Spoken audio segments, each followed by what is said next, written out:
శ్రీ గురుభ్యో నమః. శ్రీమాత్రే నమః. అనాకలిత సాదృశ్య చుబుక శ్రీ విరాజిత. మొత్తం అంతా కూడా ఒకటే నామం. అనాకలిత సాదృశ్య చుబుక శ్రీ విరాజిత. ఇక్కడ అమ్మ యొక్క చుబుకం గురించి, అది ఔపమ్యరహితంగా ఉందని మనకి సౌందర్యలహరిలో శంకరాచార్యుల వారు కూడా అంటారు. అంటే ప్రతిదానికి అమ్మ యొక్క అంటే మనం ఇక్కడ నిర్గుణమైన అమ్మకి, అంటే రూపం లేని అమ్మకి రూపం ఉంది. మనం ఏమన్నాము, మళ్ళీ కరుణని రాసిపోసి, ఎలా ఒక రాసి పోసి దాన్ని ఒక బొమ్మగా చేస్తే అది అమ్మ అవుతుందిట. ఆ విధంగా అమ్మకి మనం కొన్ని అవయవాలను పెట్టాం. ఆ అవయవాలు ఎలా ఉన్నాయి, అవన్నీ కూడా ఔపమ్యరహితంగా ఉన్నాయట. అయితే ప్రతిదానికి కూడా ఏదో ఒకటి దొరికిందిట మనకి, కొంతలో కొంత సాదృశ్యం చెప్పడానికి, అంటే పర్వాలేదు ఈ విధంగా ఉంది అని చెప్పడానికి. కానీ అమ్మ యొక్క చుబుకానికి మటుకు ఎక్కడా దొరకలేదుట, అసలు పోలిక అనేది దొరకలేదుట. ఆఖరికి ఎంతో కష్టపడితేట వాళ్ళకి మనం ఆ అద్దం పిడికిలు ఉంటుందిట, అంటే అద్దం పట్టుకోవడానికి కింద ఒక భాగం పెడతారు. మన ఇప్పట్లాగా వేరే అద్దాలు కాకుండా పూర్వకాలం ఉండేవన్నమాట, ఒక పిడికిల్లా కింద మనం పిడికిలతోటి పట్టుకోవడానికి వీలుగా. ఆ విధంగా అమ్మ యొక్క చుబుక ఉందిట, అంత సొగసుగా అందంగా చాలా బాగుందిట అమ్మ యొక్క చుబుకం. ఇంకా మనకి సౌందర్యలహరి శ్లోకంలో ఇంకొంత వర్ణన వస్తుంది, ఇప్పుడే చెప్పేసుకుంటే మళ్ళీ అక్కడ ఉండదు కాబట్టి ఇక్కడ మనం ఎంత మాత్రమో అంత మాత్రమే చెప్పుకుందాం. ఆ విధంగా అమ్మ యొక్క అది శోభగా ఉందిట. విరాజిత అంటే ప్రకాశిస్తోంది. అమ్మ యొక్క చుబుకము ఔపమ్యరహితంగా కేవలం ఏదో ఉంది అని చెప్పట్లేదుట, ఆ చుబుకము ప్రకాశిస్తోంది. మన అమ్మవారి చెక్కిళ్ళ గురించి మాట్లాడాము. అమ్మవారి నుదురు అష్టమీ చంద్రుడు లాగా ఉందని, అష్టమీ చంద్ర విభ్రాజ దళిక స్థల శోభిత అని కూడా అనుకున్నాం కదా. ఆ విధంగా అమ్మ యొక్క అన్ని అవయవాలు కూడా శోభిస్తూ ఉన్నాయి, విరాజిల్లుతూ ఉన్నాయి అన్నమాట. ఆ విధంగా ఇక్కడ అమ్మ యొక్క చుబుకం గురించి, ఎలాగైతే అమ్మ చిదగ్నికుండ సంభూతం, అంటే చిదగ్నికుండంలోంచి ఎలా ఆవిర్భవించింది అమ్మ, ఎలా మొదట కేశాలు, తర్వాత నుదుటి భాగం ఎలాగ వర్ణన, అంటే ఎలా అమ్మ బయటికి వచ్చిందా ఆ విధంగానే వర్ణన జరుగుతూ ఉంది. మనం ఆ క్రమాన్ని మనం మర్చిపోకూడదు. ఒక క్రమ పద్ధతిలో వసిన్యాది వాగ్దేవతలు అమ్మ యొక్క ఆవిర్భావాన్ని మనకి చెప్పారు. అమ్మ యొక్క గొప్పతనం ఇదంతా కూడా అమ్మ యొక్క లీలలు. ఆ విధంగా మనం అమ్మ యొక్క ఒక్కొక్కటి కూడా క్రమం తప్పకుండా మనం ధ్యానం చేద్దాం.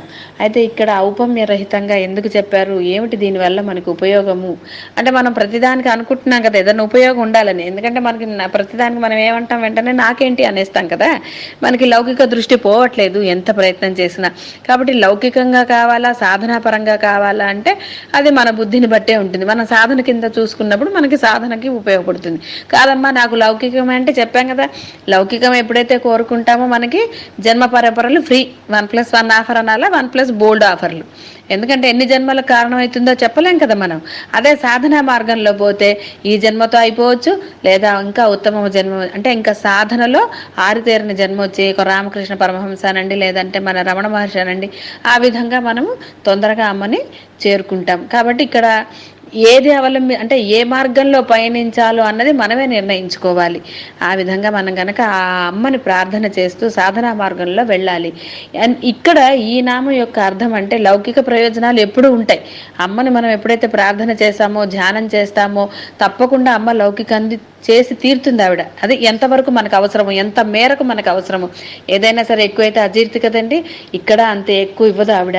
ఎవరికి సాధనా మార్గంలో ఎంతవరకు కావాలో అంత మాత్రమే ఇచ్చి వాళ్ళని ముందుకు తన వైపుకు తీసుకువెళ్తుంది. లౌకికంలో పడేయాలంటే ఎంతో ఇవ్వచ్చు, ఇక సరే దాని గురించి మనం మాట్లాడుకోకూడదు. కాబట్టి సాధన మార్గంలో మనకి ఎంత కావాలో అంత మాత్రమే అమ్మ మనకి అనుగ్రహిస్తూ ఉంటుంది. ఇక్కడ మనం అమ్మ చుబుకం ఎలాగైతే ఔపమ్యరహితంగా ఉందో, ఆ ఔపమ్య అంటే నిరుపమేయంగా మనకి ఏం చేస్తుందంటే మన యొక్క ఇంద్రియాలని జయించే శక్తిని మనకి ఇస్తుంది. అప్పుడు మన ఇంద్రియాలని జయించడం ఒక్కటే కదండి మనకి ఇప్పుడు పెద్ద బాధ అంతా ఎక్కడి నుంచి వచ్చింది, కేవలం ఇంద్రియాల వల్లే. ఆ విధంగా మన మారుస్తుంది మనకి, అంటే మన యొక్క గుణాలన్నిటినీ కూడా ఔపమ్యరహితంగా మార్చేస్తుంది అమ్మ. ఆ విధంగా మారిస్తేనే మన సాధనా మార్గంలో ముందుకు వెళ్ళగలుగుతాం. లేకపోతే సాధనా మార్గంలో వెళ్ళగలుగుతామా, వెళ్ళలేము. అందులో మనం నిరాటకంగా వెళ్ళాలి అమ్మ దగ్గరికి, మార్గ మధ్యంలో మళ్ళీ వెనక్కి రాకుండా పడిపోకుండా అలా వెళుతూనే ఉండాలి అంటే అమ్మ యొక్క అనుగ్రహం కావాలి. అమ్మ మీద మనకి అంటే అవ్యాజ కరుణామూర్తి ఆవిడ ఎలాగో మనకు కూడా ఆ అమ్మ యందు అవ్యాజమైన ప్రేమ, భక్తి, భావం అన్నీ కలగాలి. కలిగినప్పుడు మాత్రమే విడవకుండా అమ్మని మనం పట్టుకోగలుగుతాము. కాబట్టి అందరం ఆ అమ్మను పట్టుకుని తప్పకుండా ఆ అమ్మని మనం ఈ జన్మలోనే పొందడానికి మన వంతు ప్రయత్నం మనం చేద్దాం. వంతు అంటే మళ్ళీ ఏదో మన ప్రయత్నం అనుకోకండి. అమ్మ అనుగ్రహం ఉంటే అవే జరుగుతాయి. మనం పట్టుకోవాల్సింది అంటే మన ప్రయత్నం అంటే నిరంతరంగా అమ్మ నామాన్ని చెప్పుకుంటూ ఉంటే, ఏ నామమైనా సరే మీకు ఏ నామం యందు ఆసక్తి, ప్రేమ అన్నీ కలుగుతాయో ఆ నామాన్ని పట్టుకుని జపిస్తూ ఉండండి. తప్పకుండా అమ్మ అనుగ్రహం కలుగుతుంది. మనకి ఏం చేయాలో ఆవిడ డిసైడ్ చేస్తుంది. శుభం భూయాత్. సర్వం శ్రీ మాతృచరణ అరవిందార్పణమస్తు.